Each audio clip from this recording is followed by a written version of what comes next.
Hello everyone, I'm your host Nazarat Fatima. Welcome to Courts Today by Livelaw, where we bring you the latest developments from all the courts across the country. Let's begin with an important statement which was made today in the Supreme Court in the Article 370 matter.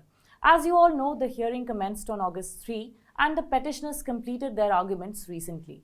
You also might be aware that the Solicitor General and the Attorney General have started arguing on behalf of the union, and it is still going on. Today, the Solicitor General told the Supreme Court, with its constitution bench led by CJI D.Y. Chandrachud, that although giving an exact time period for complete statehood is not possible at the moment, the union territory status is a temporary status.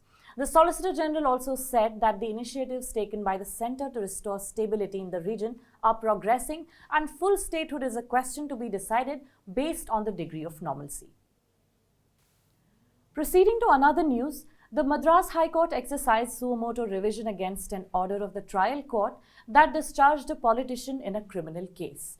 Before we start discussing the case, it is important to know that Justice Anand Venkatesh has earlier also exercised suo motu revision over the orders discharging other Tamil Nadu ministers, namely K. Punmudi, KKSSR Ramachandran and Thangam Thenarasu.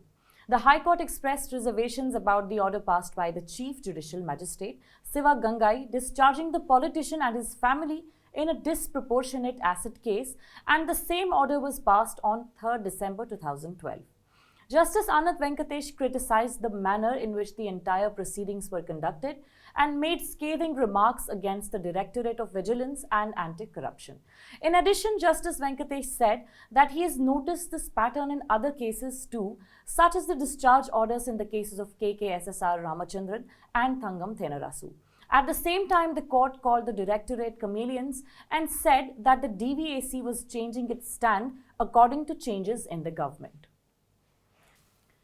So, in this matter, the Supreme Court refused to entertain a petition challenging the Telangana government's newly introduced policy of 100% reservation for local candidates in competent authority quota in medical colleges established after June 2014.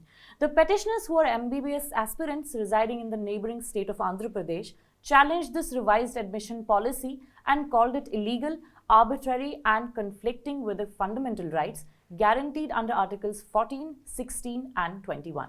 The petitioners also argued that this discriminatory policy violates Section 95 and other provisions of the Andhra Pradesh Reorganisation Act 2014. They also alleged that the Telangana government revised the admission policy driven by an ulterior motive to discriminate against students from Andhra Pradesh. The Apex Court refused to entertain the plea because a similar plea is pending before the Telangana High Court. Moreover, the court also expressed its disapproval of the petitioners trying to institute parallel proceedings in the Supreme Court while the matter is still pending in the High Court. A very important news that the viewers should learn about is the creation of a fake website of the Supreme Court which had been created for phishing attack. The Supreme Court has issued a public alert about the fake website and has strongly advised the public at large to neither click nor share on links they receive without verifying the authenticity. The court has also stated that it does not seek any personal information, financial information or confidential information from any person. You can access the notice issued by the Supreme Court on the link given for the news report. The Madras High Court refused to quash the proceedings against Bharatiya Janata Party's National Secretary H. Raja for his derogatory remarks against E.V. Ramaswamy, K. Karunanidhi, Kanimozhi Karunanidhi, officers of Hindu Religious and Charitable Endowment Department and their wives. It observed that Raja had a habit of making such irresponsible and damaging comments. While observing so, Justice Anand Venkatesh observed that when a person in power expresses anguish, he must be careful of every word uttered and must refrain from making reprehensible or scandalous remarks. For the information of the viewers, Raja had made tweets against E.V. Ramaswamy, known as Periyar, saying that the atheist leader's statues should be broken and also addressing Periyar as a caste fanatic. The court noted that though every person was entitled to differ from views, thoughts and ideologies of Periyar, he could not cross the Lakshman Rekha and made statements which directly affected the sentiments of people of Tamil Nadu who follow Periyarism. The state's decision to dissolve the Gram Panchayats in the state of Punjab was questioned and 11 writ petitions were filed by various representatives of the Panchayat in Punjab. One such plea was filed by Sarabjit Singh, who is the Sarpanch of Mohammadpur, Ludhiana. With regard to this matter, the Punjab government today informed the High Court that it will withdraw the notifications which dissolved Gram Panchayats in the state. The bench of Justice Rajmohan Singh and Justice Harpreet Singh Brar was assured that the decision will be withdrawn within 2 days. Today, the Gujarat High Court disposed of a public interest litigation plea for the strict implementation of the Gujarat government's circular to use the Gujarati language as a medium of communication in all government offices, complexes, public spaces and privately owned offices and buildings meant for the public use.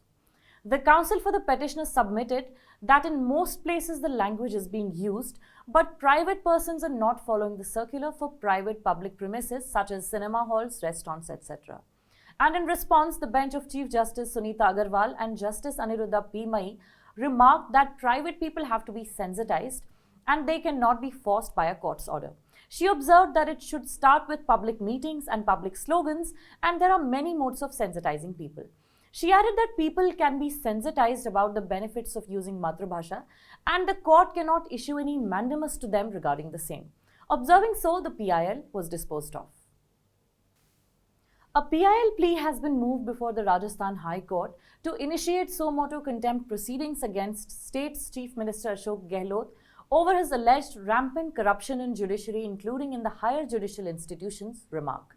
It has been filed by a Supreme Court advocate and former judicial officer Shiv Charan Gupta, claiming that the alleged statement of Gehlot amounted to scandalizing and lowering the image of the state judiciary. The Chief Minister has, while speaking to media on 31st of August, said, "Today the corruption taking place within the judiciary is frightful. I have heard that a lot of lawyers write judgments and take them along and the same judgments are pronounced. Be it lower or upper judiciary, the situation is serious. The countrymen should think about it." That would be all for today's episode on Courts Today. If you wish to learn more about these cases, please go to our website, which is www.livelaw.in, and look for the news you're interested in. Keep supporting us by liking and sharing the videos, and of course subscribing to our YouTube channel. Thank you for watching.